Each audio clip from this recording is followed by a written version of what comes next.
আসসালামু আলাইকুম। সবাইকে স্বাগত জানাচ্ছি আমাদের হাতে থাকা সর্বশেষ আন্তর্জাতিক সংবাদে। আপনাদের সাথে আছি আমি আফনান করিম। শুরুতেই সংবাদ শিরোনাম। উড়ন্ত নদীর কারণে বিশ্বজুড়ে আকস্মিক বন্যা ও ভূমিধস। বাংলাদেশের বানভাসী মানুষের জন্য পবিত্র কাবার ইমামের দোয়া। এক সপ্তাহে সৌদিতে 17,000-এর বেশি প্রবাসী গ্রেপ্তার। কলকাতায় চিকিৎসক ধর্ষণ খুন, ফাঁসি হলেও সঞ্জয়ের মরদেহ নেবে না পরিবার। মহাকাশে আটকে পড়া 2 নভোচারীকে উদ্ধারের সামর্থ্য নেই ভারতের। শত শত রকেট ও ড্রোন হামলায় বিপর্যস্ত ইসরায়েলের বিমানবন্দর অচল করে দিল হিজবুল্লাহ।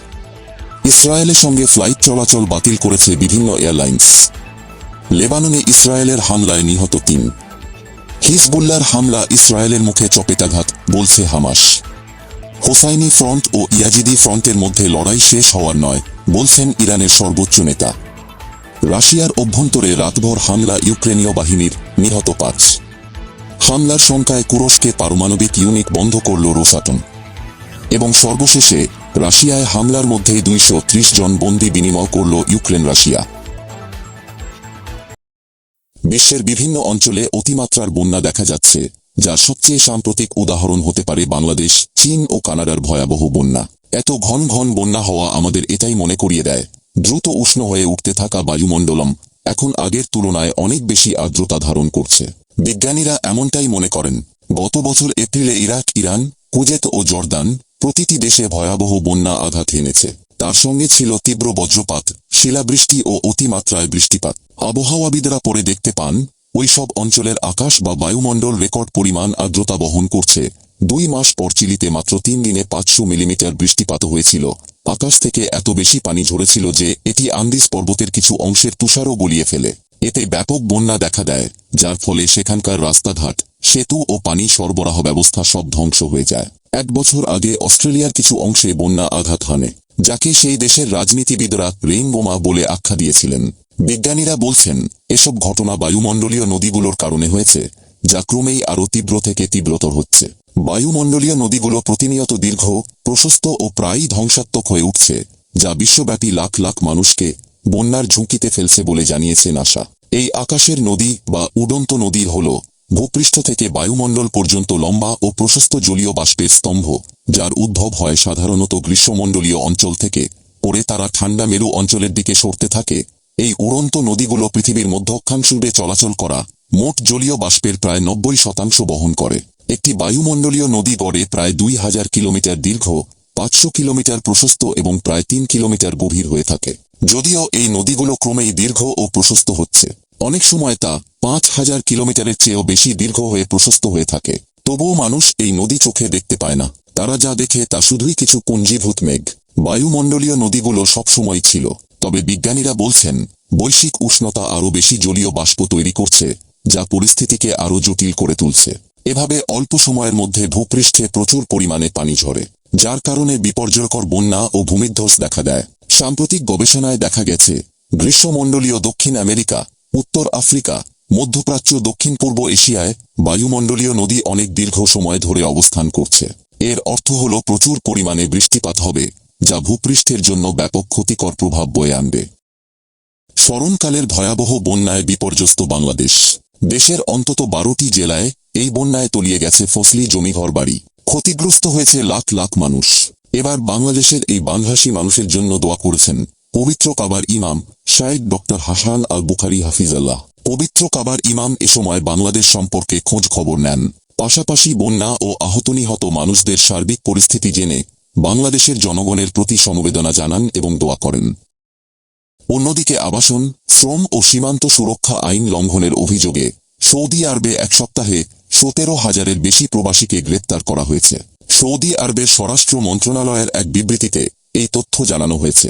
বিবৃতিতে বলা হয়েছে, অবৈধ প্রবাসীদের বিরুদ্ধে সৌদি জুড়ে চলমান ধরপাকড় অভিযানের অংশ হিসেবে তাদের গ্রেপ্তার করা হয়েছে। গ্রেপ্তারকৃতদের বিরুদ্ধে সৌদি আরবের আবাসন, শ্রম ও সীমান্ত সুরক্ষা আইন লঙ্ঘনের অভিযোগ রয়েছে। দেশটির স্বরাষ্ট্র মন্ত্রণালয় বলেছে, গ্রেপ্তারকৃতদের মধ্যে আবাসন আইন লঙ্ঘনের ঘটনায় দেশের বিভিন্ন নিরাপত্তা বাহিনী ও সরকারি সংস্থা যৌথ অভিযান চালিয়ে এই প্রবাসীদের গ্রেপ্তার করেছে। বিশ্বের বিভিন্ন দেশের লাখ লাখ অভিবাসী শ্রমিক সৌদিতে কর্মরত রয়েছেন। সৌদি আরবের স্থানীয় গণমাধ্যম নিয়মিতভাবে দেশটিতে আইন লঙ্ঘনকারীদের বিরুদ্ধে নিরবচ্ছিন্ন ধরপাকড় অভিযান ও অবৈধ প্রবাসীদের আটকের খবর প্রকাশ করছে। এদিকে কলকাতায় আর.জি. কর মেডিকেল কলেজে শিক্ষানবিশ চিকিৎসক খুন ও ধর্ষণের ঘটনায় অভিযুক্ত সঞ্জয় রায় গ্রেপ্তার হওয়ার পর থেকেই বিপর্যস্ত হয়ে পড়েছেন তার পরিবারের সদস্যরা। অভিযুক্তের বৃদ্ধ মা আগে থেকেই ছেলের এমন কুকীর্তির কথা শুনে বিস্ময়ে হতবাক হয়ে গেছেন। শুধু তাই নয়, তার দুই বোনও ভাইয়ের সঙ্গে কোনো সম্পর্ক রাখতে চান না। তাদেরই একজন জানান, ফাঁসি হলেও তারা তাদের ভাইয়ের মরদেহ ফেরত নেবেন না। প্রসঙ্গত সঞ্জয় রায়ের দুই বোন পুলিশে কর্মরত, আর তাদের প্রভাবেই ভাইয়ের এ অবস্থা বলে দাবি অনেকের। কিন্তু তা মানতে নারাজ তাদেরই একজন। সংবাদ মাধ্যমকে ফোনে সঞ্জয়ের বোন বলেন, ওকে নিজের ভাই বলে পরিচয় দিতেও লজ্জা লাগে। ওর এত কুর্কিতি যে বাধ্য হয়েই আমরা ওর সঙ্গে কোনো সম্পর্ক রাখিনি। ভাইয়ের কঠিন শাস্তি দাবি করে তিনি বলেন, আর.জি. করে ও যে নৃশংস ঘটনা ঘটিয়েছে তাতে ওর কঠিন শাস্তি হওয়া উচিত।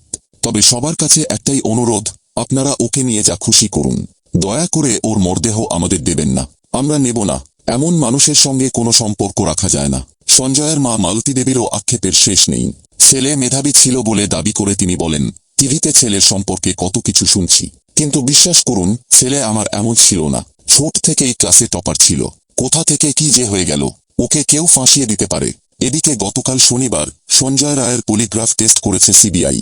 ইতোমধ্যে তার ফাঁসির দাবিতে তোলপাড় পুরো দেশ। অন্যদিকে ইসরায়েলের উত্তরাঞ্চলে বিভিন্ন গুরুত্বপূর্ণ ও স্পর্শকাতর লক্ষ্যবস্তুতে ঝাঁকে ঝাঁকে রকেট এবং ড্রোন দিয়ে হামলা চালিয়েছে লেবাননের সশস্ত্র গোষ্ঠী হিজবুল্লাহ। রোববার প্রকাশিত এক বিবৃতিতে হিজবুল্লাহ জানিয়েছে, তাদের সিনিয়র সামরিক কমান্ডার ফুয়াদ শুকুরকে হত্যা করার প্রাথমিক প্রতিক্রিয়ার অংশ হিসেবে আজ ভোরে এ অভিযান চালানো হয়। হিজবুল্লাহর বিবৃতিতে বলা হয়েছে, তারা ইসরায়েলের রামত নাফতালি ব্যারাক, নেভেহ জিভ এবং জোরা আর্টিলারি অবস্থানের পাশাপাশি মেরন, জাতুন, সাহেল এবং এইন জেতিন ঘাঁটিতে ড্রোন এবং ৩২০টি কাতিউশা রকেট দিয়ে হামলা চালিয়েছে। ইসরায়েলের স্থানীয় মিডিয়াগুলো জানিয়েছে, রোববার সকালে অধিকৃত অঞ্চলে ডাফোরা নামক একটি ইসরায়েলি যুদ্ধজাহাজকে লক্ষ্যবস্তু করেছে হিজবুল্লাহ। টাইমস অব ইসরায়েল জানিয়েছে, হিজবুল্লাহর হামলায় জাহাজটিতে থাকা একজন ইসরায়েলি সৈন্য নিহত এবং বেশ কয়েকজন আহত হয়েছে। হিজবুল্লাহর হামলায় ইসরায়েলের বেন গুরিয়ন বিমানবন্দর কার্যত অচল হয়ে পড়েছে। ইসরায়েলি মিডিয়াগুলো জানিয়েছে, দখলকৃত অঞ্চলের বৃহত্তম আন্তর্জাতিক বিমানবন্দর বেন গুরিয়ন বিমানবন্দরে কয়েক ডজন ফ্লাইট বন্ধ করে দিয়েছে বিদেশি সংস্থাগুলো। ইসরায়েলি সূত্র অনুযায়ী বেন গুরিয়ন বিমানবন্দরে 50টি ফ্লাইট বাতিল করার ঘোষণা দিয়েছে কর্তৃপক্ষ। একই সময়ে বেন গুরিয়ন বিমানবন্দরের ওয়েবসাইট হ্যাকের শিকার হয়েছে বলেও জানিয়েছে ইসরায়েলি শাসক গোষ্ঠীর মিডিয়া। ইসরায়েলের মিডিয়াগুলো জানিয়েছে, বেন গুরিয়ন বিমানবন্দরের কিছু ফ্লাইট রামন বিমানবন্দরে এবং অন্যগুলো কায়রোতে অবতরণ করেছে। হিজবুল্লাহ এবং তেল আবিব শাসক গোষ্ঠীর মধ্যে উত্তেজনা বৃদ্ধির কারণে এমনটা ঘটেছে বলে বিভিন্ন সূত্র জানিয়েছে। এ অবস্থায় রোববার সকালে ইসরায়েলি নিরাপত্তা বিষয়ক মন্ত্রিসভা একটি জরুরি বৈঠক ডেকেছে। এছাড়াও চলমান উত্তেজনার কারণে ইসরায়েলের সঙ্গে ফ্লাইট চলাচল বাতিল করেছে বিভিন্ন এয়ারলাইন্স। ইসরায়েলের হারেজ সংবাদ মাধ্যম জানিয়েছে, এয়ার ফ্রান্স, ইতিহাদ এয়ারওয়েজ এবং আজিয়ান এয়ারলাইন্স ইসরায়েলের বেন গুরিয়ন বিমানবন্দরে ফ্লাইট চলাচল বন্ধ রেখেছে। 16টির বেশি এয়ারলাইন্স জানিয়েছে, তারা আপাতত ইসরায়েলের সঙ্গে সব ফ্লাইট বাতিল করেছে। কিছু কিছু এয়ারলাইন্স সোমবার পর্যন্ত ফ্লাইট বাতিল করেছে, আবার অনেকেই পরবর্তী নির্দেশ না দেওয়া পর্যন্ত ফ্লাইট চলাচল বাতিল রেখেছে। অন্যদিকে লেবাননের দক্ষিণাঞ্চলে ইসরায়েলের বিমান হামলায় অন্তত 3 জন নিহত হয়েছেন। এ ঘটনায় আরও 2 জন আহত হয়েছেন বলে জানিয়েছে দেশটির স্বাস্থ্য মন্ত্রণালয়। লেবাননের দক্ষিণাঞ্চলীয় শহর খিয়ামে একটি গাড়িতে ড্রোন হামলায় 1 জন নিহত হয়েছেন। এছাড়া তিরি গ্রামে ইসরায়েলের হামলায় 2 জন নিহত হন। তবে নিহত ব্যক্তিদের সম্পর্কে বিস্তারিত কোনো তথ্য দেয়নি তারা। এদিকে হিজবুল্লাহর পক্ষ থেকে সংগঠনটির মিত্র শিয়া আমালের এক যোদ্ধা নিহত হওয়ার কথা জানানো হয়েছে। সংগঠনটি বলেছে, নিহত ব্যক্তির নাম আয়মান কামাল ইদ্রিস। তিনি জাতীয় ও জিহাদি দায়িত্ব পালন করছিলেন। তবে স্বাস্থ্য মন্ত্রণালয় যে 3 ব্যক্তির নিহত হওয়ার তথ্য দিয়েছে, তাদের মধ্যে কামাল আছেন কিনা তা জানা যায়নি। এদিকে হিজবুল্লাহ বলেছে, আজকের জন্য আমাদের সামরিক অভিযান সম্পূর্ণ এবং সম্পন্ন হয়েছে। ইসরায়েলকে লক্ষ্য করে পরবর্তীতে আরও হামলা চালানো হবে। যদিও পরবর্তী হামলা কবে হবে সেটি স্পষ্ট করেনি তারা।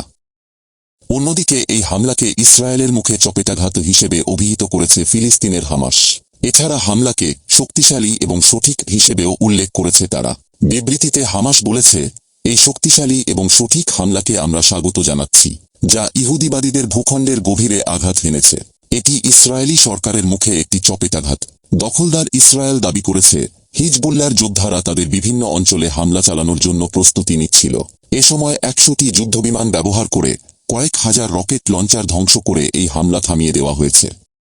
এদিকে ইসলামী প্রজাতন্ত্র ইরানের সর্বোচ্চ নেতা আয়াতুল্লাহিল উজমা খামেনেই বলেছেন, ইমাম হুসাইনের যুগের আগে থেকেই নিপীড়নের বিরুদ্ধে লড়াই চলছে এবং সে লড়াই বিভিন্ন যুগে বিভিন্ন রূপে অব্যাহত রয়েছে।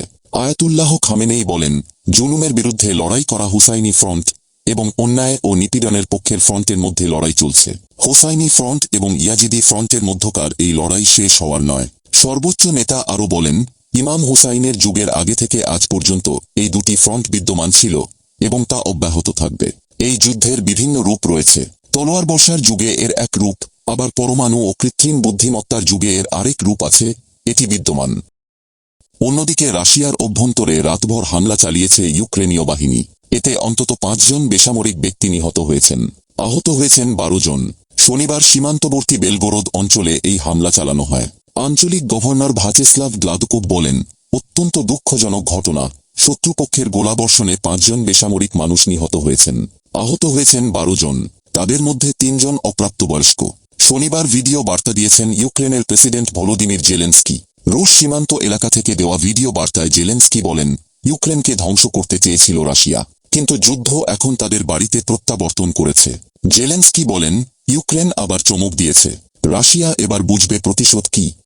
রাশিয়ার রাষ্ট্রীয় পারমাণবিক শক্তি কর্পোরেশন রোসাটমের আওতাধীন বিদ্যুৎ কেন্দ্র পরিচালনাকারী বিভাগ রোজেনার বোটম ঘোষণা দিয়েছে, কুরস্ক নিউক্লিয়ার পাওয়ার প্ল্যান্টের 4র্থ ইউনিটটি নিয়মিত মেরামত ও সংস্কারের জন্য জাতীয় গ্রিড থেকে বিচ্ছিন্ন রাখা হবে। এই কর্মযজ্ঞে প্রায় 2000 বিশেষজ্ঞ একযোগে কাজ করবেন। এদিকে কুরস্কে ভয়াবহ সংঘর্ষ অব্যাহত রয়েছে এবং রাশিয়ার নিরাপত্তা কর্মকর্তারা জানিয়েছেন, বিদ্যুৎ কেন্দ্রে ড্রোন হামলার চেষ্টা চালায় ইউক্রেনীয় বাহিনী। রাশিয়ার পররাষ্ট্র মন্ত্রণালয়ের মুখপাত্র মারিয়া জাখারোভা একে ইউক্রেনের পারমাণবিক সন্ত্রাস হিসেবে উল্লেখ করে এ ঘটনায় তীব্র নিন্দা জানিয়েছেন। সেই সঙ্গে আন্তর্জাতিক পরমাণু শক্তি সংস্থার কাছ থেকে দ্রুত কার্যকর পদক্ষেপের আহ্বান জানিয়েছেন। রুশ প্রেসিডেন্ট ভ্লাদিমির পুতিন বলেছেন, ইউক্রেন বৃহস্পতিবার রাতে কুরস্কের পারমাণবিক কেন্দ্রে আক্রমণ করার চেষ্টা করেছিল। রোসাটম ইঙ্গিত দেয় যে ইউক্রেনীয় হামলার কারণে এই ঝুঁকিপূর্ণ কেন্দ্রটির চারপাশের পরিস্থিতি নাজুক অবস্থা ধারণ করেছে। তবে আরব আমিরাতের মধ্যস্থতায় ইউক্রেন ও রাশিয়ার মধ্যে 230 জন বন্দী বিনিময় করেছে। রাশিয়ার কুরস্কে ইউক্রেন আক্রমণ শুরু করার 2 সপ্তাহের মাথায় এই বন্দী বিনিময় সম্পন্ন হল। রাশিয়ার প্রতিরক্ষা মন্ত্রণালয় জানিয়েছে, বন্দী বিনিময়ের মাধ্যমে রাশিয়ার 115 সেনাকে ফিরিয়ে আনা হয়েছে। তাদের কুরস্ক অঞ্চল থেকে আটক করেছিল ইউক্রেন বাহিনী। মুক্তি পাওয়া এই সেনাদের সবাই এখন বেলারুশে আছেন।